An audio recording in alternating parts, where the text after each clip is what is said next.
We've completed 24 episodes of wari-Q. It started as an episode or a property to answer frequently asked questions about life. And today, for the 25th one, which is a special one, I don't have any question to answer. Instead, a failure resume to share with all of you. Mine.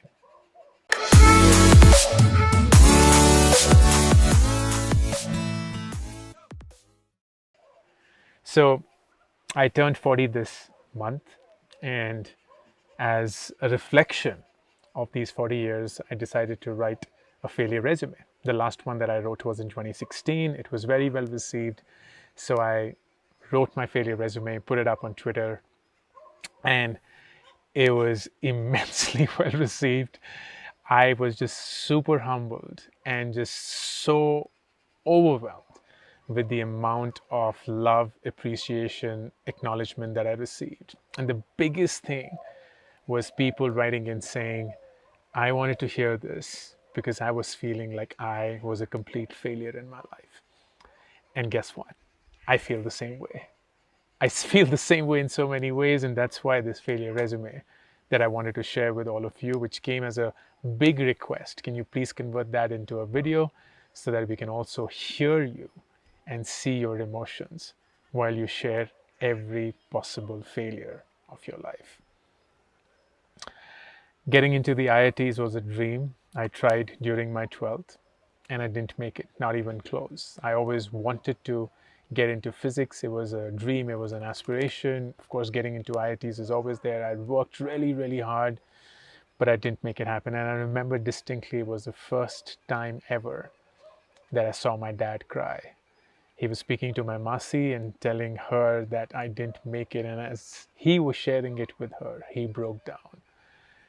And I think it was because he felt that me going to IIT would be the way that we get out of the financial mess that we were in at that point of time. But I don't know. I actually never asked him why he cried that day. I didn't make it to any engineering college, none whatsoever, no merit list. I gave a few, but I didn't make it to any of them.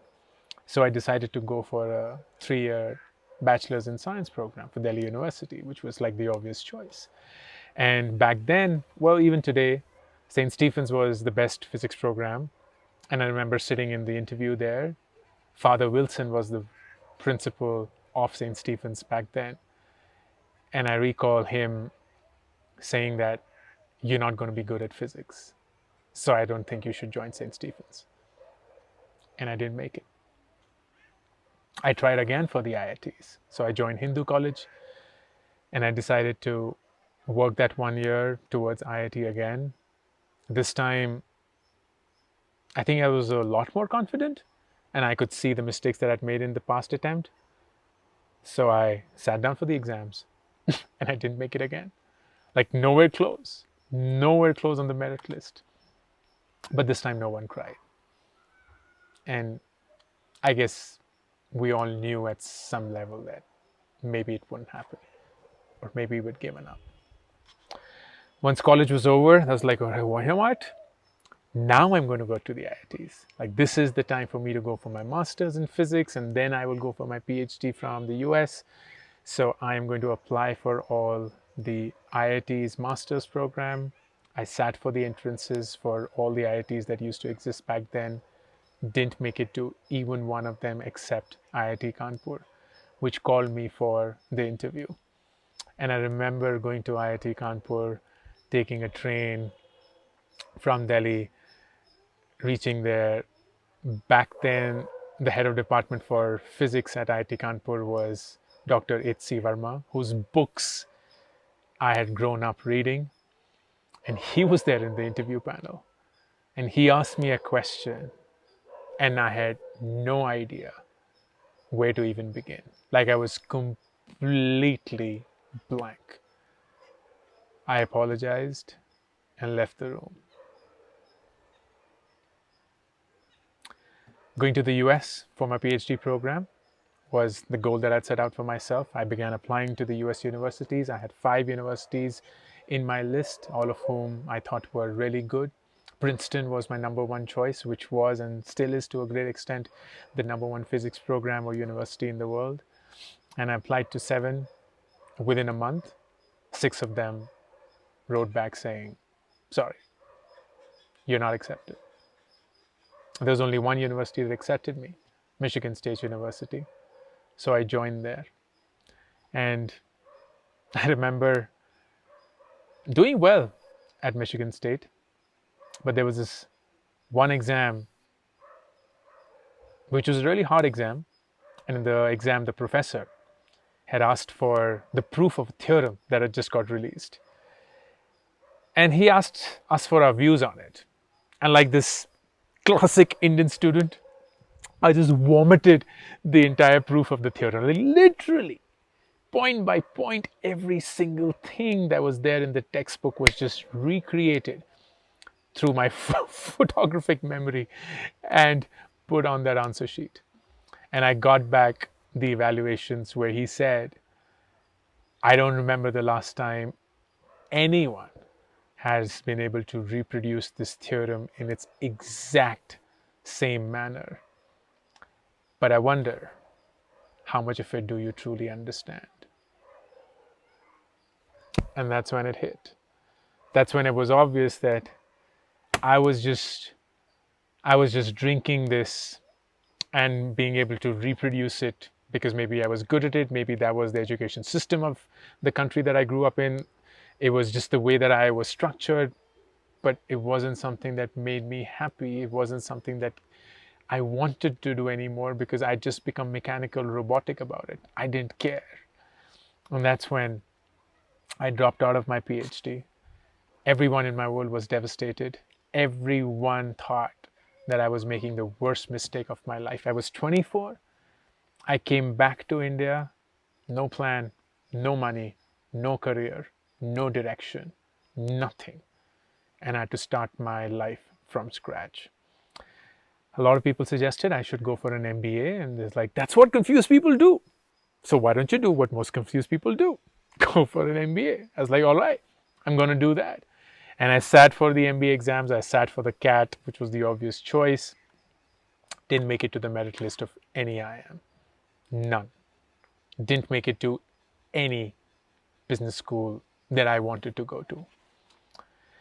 And I got through ISB. I still don't know how or why or when. When I wrote this on Twitter, a lot of people are like, oh, ISB is easy. You just throw the money and they make you the admit. No, that's not the case. That wasn't the case definitely back then. It isn't the case even today. I was just really, really lucky that I got through ISB. I do not know why, because there were far, far, far smarter people in the batch that I possibly will ever be. And during ISB, it was just very obvious that consulting should be the profession that I go after because I had no idea about the real world. I had no idea beyond physics. So for me to be spending time with new industries, new companies every 2 months, 3 months, or however long the project was, seemed like the best job. So I applied to all the consulting firms and everyone rejected. Every consulting firm rejected, except for BCG and Carney. And I remember sitting for the BCG interview on day 1 of the placements. And once the interview was over, the interviewer asked me, so Ankur, how do you think you did? Like if you were to rate yourself on a scale of 5, what's the score you would give yourself on this interview? And I said, 2 on 5? And he's like, I'll agree. And that was it. BCG rejected me. And thankfully, I got into Carney. And I remember my first project in consulting, which was for a real estate client. I had to build an entire financial plan for a real estate project that they were doing. And I hated accounting. I hated finance. I hated everything about balance sheets and income statements and cash flow statements and whatnot. I just didn't get it. So I did it half-heartedly. I did it with so many mistakes. Every single version of my Excel sheet was laden with mistakes. It was stupid mistakes, mistakes that I completely overlooked, that I was lazy with. And that's when my manager told me something that has stayed with me all my life. But back then, it just hurt like fucking nothing. And he said, Ankur, it doesn't matter how smart you are if I can't trust you. If I can't trust you with your work, it doesn't matter how smart you are. And that's when I realized that trust is possibly everything. And it doesn't matter how smart or not smart I am. I joined my MBA batchmate in his startup as a co-founder. He was very generous to bring me on and to make me a co-founder while he had started that business. And I remember those 1.5, 2 years that I worked with him. I made a lot of mistakes. I didn't think that I was wrong. I didn't seek feedback. I didn't seek help. I threw myself at the problems rather than use technology to solve the problems. I was just honestly really bad as my first stint as an entrepreneur. And after a 1.5 years of me being full-time into it, about a year actually, of me being full-time into it, he fired me. And he did the right thing. He did the right thing. I was 29 back then. I had no money, no plan, no direction, exactly where I was when I was at 24. And I had to figure myself out. I decided, you know what? Life's not given me a good start to an entrepreneurial career. So why don't I just go and get a job? I thought product management would be a great profession for me.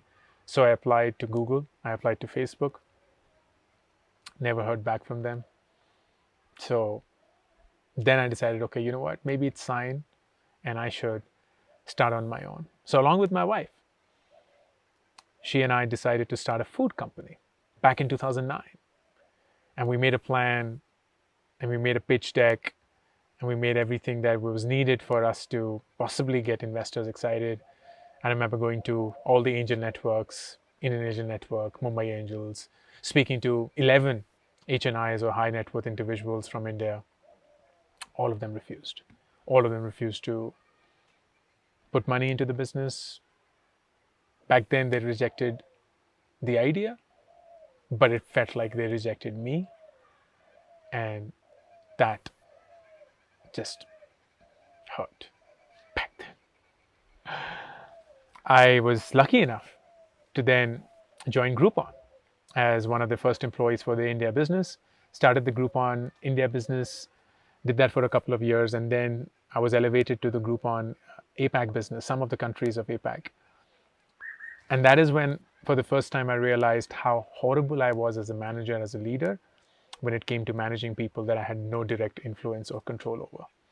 Like, those countries were alien to me, the languages was alien to me, the culture was alien to me, and I was here in India trying to manage those countries from India. And I just failed miserably as a leader, as a manager. I just made so many mistakes as someone who supposedly was designed to do that job well, but just completely failed at making that happen. I got the opportunity in 2015 to buy Groupon's India business and to make it into an independent entity. It's something that we had pitched to Groupon. They thankfully agreed, and now we had to get an external investor to raise enough money to buy the Groupon India business from Groupon. And I remember pitching to 23 VCs across the world, and 22 of them rejected. And they said, no, the deal's too complicated, can't do it, don't believe in the idea. And there was only one investor that said yes. And we then, thankfully, were able to make that happen through them. That happened in August 2015. In Feb 2016, we launched a referral program on Nearby.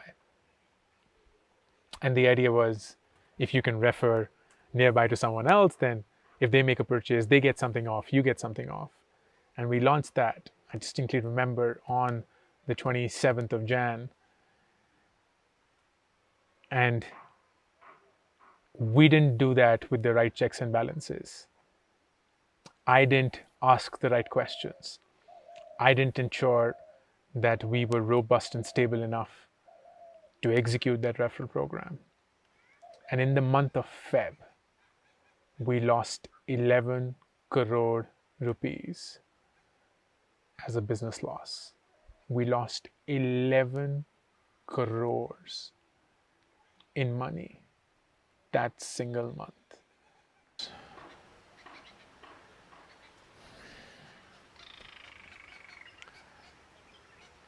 And things then were then were not so good from there. They were very tough. We were running out of money.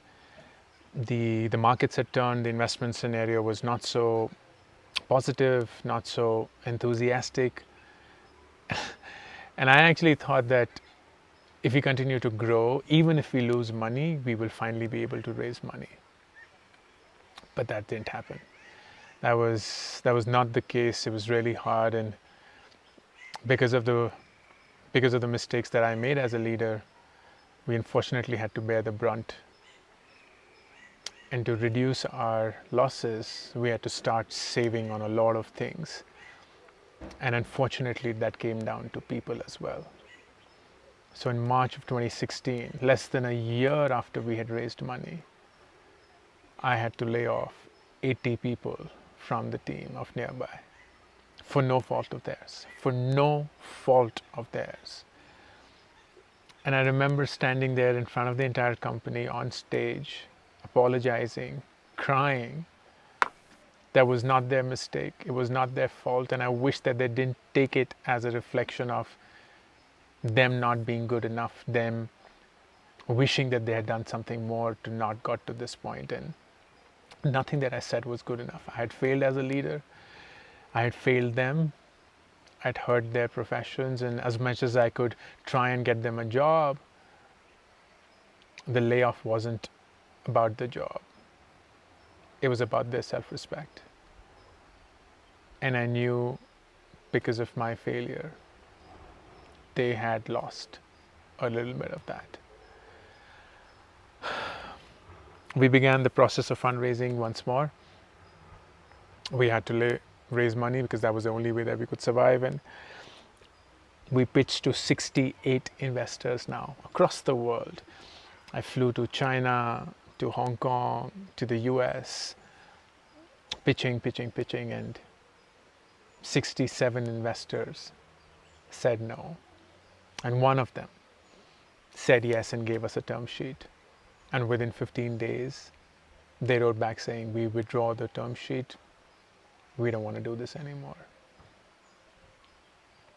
And all this while, we'd taken salary cuts as founders to reduce the losses. We started to pay ourselves a lot lesser. I had put all my savings into Nearby. I did not have any liquid cash. My monthly income used to pay for my bills, and suddenly my expenses were a lot higher than my income that was coming in from the salary of Nearby. And I began to take loans from my friends, putting my expenditure on credit cards, paying that minimum amount every month, which is like the worst mistake one can make, and just running that cycle. And in December of 2017, my sister was to get married, and we needed money for that. So I had to put my parents' house as a collateral and raise personal loan to raise enough money for that. And in May of 2017, which is when Vidur's birthday happens, he turned 6 that year. He'd been asking for a bicycle for a year. He'd be like, I want a cycle, all my friends have a cycle. And that year was so tough that we hadn't got around to buying him a cycle. We didn't have excess money to buy him a cycle. But on his birthday, we thought that we should do everything possible to get that. So I had to sell my wife's gold jewelry to make enough money to buy him a cycle. And I remember both of us had gone, in his absence, he'd gone to school, so both of us went to get in the cycle, and we got it all the way to our home. And when he came back from school, we surprised him, and he saw the cycle and he didn't know how to react, and he broke down, and we broke down too. And it was a very difficult moment to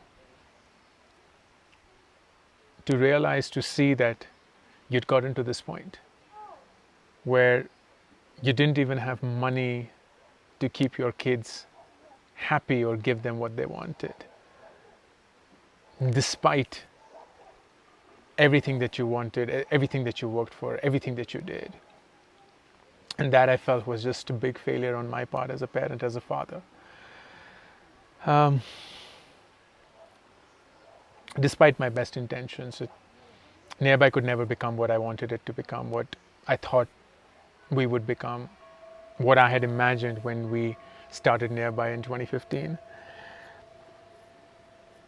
I lost massive amounts of money for my investors. People lost their jobs.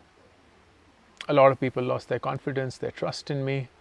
I lost my own confidence in myself, and I failed to make it work, and I didn't want to be the reason of why Nearby would never work. So last year I decided to step down and let my two founders, who are very capable, run Nearby while I stood on the fence just from a distance, observing it and seeing how it goes, where it goes. And last year I was 39. When I quit, I again had no money, no plan, no direction, nothing whatsoever. Exactly where I was 10 years back at 29. Exactly where I was 10 years back in 29. And a resume is such a fascinating document, because all that we do in that document is project how awesome we are, how well we've done things, how good we are, how fast we've progressed, how many things we've accomplished. But we rarely stop and ask ourselves, how did we even get to that point? Like, what are the things that we did that made us so good, that made us do all the things that we did? And at least in my life, I can say that conclusively, that if there's any remote success resume of mine, it's only and only because of my failure resume. I am where I am because of my failures. And I have so many failures that are just beyond professional life. I remember for the first 6 years of his life, when he used to draw, Wither used to draw our family with me always with a phone in my hand, because that's how he knew of me. He always knew of me as the father who had the phone in his hand, always on his emails, always on his messengers and whatnot. I remember my parents telling me that you don't call us, you don't check on us. And I'm thinking in my head, yeah, but there'll be a time when I will do that. But right now I just need to redeem myself. I just need to get to a point where I'm doing all the things that I'd set out to do, and this can wait. But all of these are just disastrous failures that I now recognize, and when I reflect upon, I learn so much from them. And I don't think I would have gotten here if it wasn't for these failures, if it wasn't for the reflection on my failures. And that's why I feel that the failure resume is so powerful. It just forces you to think of your life not as an explanation, as a rationalization for what you eventually did, but as a pure failure. That you didn't do what you set out to do, that you didn't make it, that you failed, and yet somehow you got up. And that story is not important of what you did once you got up, but the story of you failing and getting up is the one that makes the entire difference. And I wrote something that I want to just repeat, because I feel that this is important for all of us to reflect upon. I said, the scars that we wear on our body, don't regret them, don't hate them, don't reject them. They're signs of a battle that you have fought. The scars that we all have on our bodies is sign of a battle that we have fought. And even if we lost, the scars were always left behind as a reminder of who we were and who we can be. And at the end of the day, when we undress ourselves and we look at our scars, only we know the story behind the scars. And each one of us has a story. Each one of us has those scars. Everyone has their own struggles. Everyone has their own battles to fight. Everyone is going through a tough time. And only we know what we're going through. Not even the closest people that we have in our world know truly know. We know what those scars are all about. Don't wish for more scars, but surely be aware of the scars that you have. Because hopefully, one day, you will be proud of those scars. You'll be proud of the failures that you've had, because those made you into who you are. That's my failure resume. That's my failure. Please don't forget to subscribe to this channel so that whenever we put up a new video, you're aware of it.